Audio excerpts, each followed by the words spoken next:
యువత తలుచుకుంటే గ్రామాభివృద్ధిలో తమ వంతు పాత్ర పోషించవచ్చని సిద్దిపేట జిల్లా బెజ్జంకి మండలం గుండారం గ్రామ యువకులు నిరూపించారు.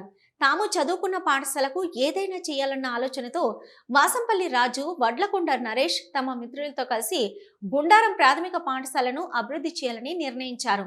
ప్రధానోపాధ్యాయుడు ఉండ్రాళ్ల తిరుపతి, ఉపాధ్యాయుడు శ్రీనివాసు సహకారంతో సుమారు 40,000 రూపాయల సొంత నిధులతో కేవలం 3 రోజుల్లో పాఠశాలకు కొత్త రూపు తీసుకొచ్చారు.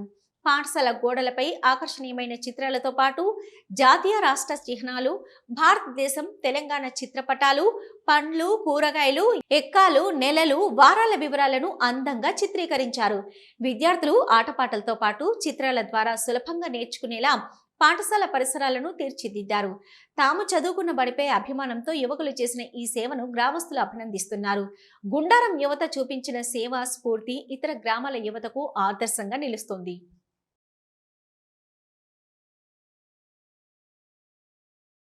గుండారం ప్రాథమిక పాఠశాల ప్రధానోపాధ్యాయుల్ని.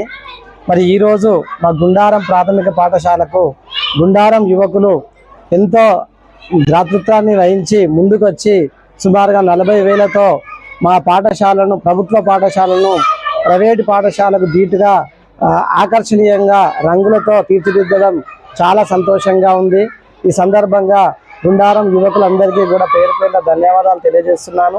మరి రంగులు వేయడం అనేది కేవలం ఆకర్షణీయంగా కాకుండా విద్యార్థులకు ఉపయోగపడే విధంగా ఉండేటటువంటి జాతీయ చిహ్నాలను, జాతీయ చిత్రపటాన్ని, రాష్ట్ర చిత్రపటాన్ని, ఈ విధంగా విద్యార్థులకు ఉపయోగపడేటటువంటి చిత్రాలను వేయడం అనేది చాలా ఆనందదాయకం.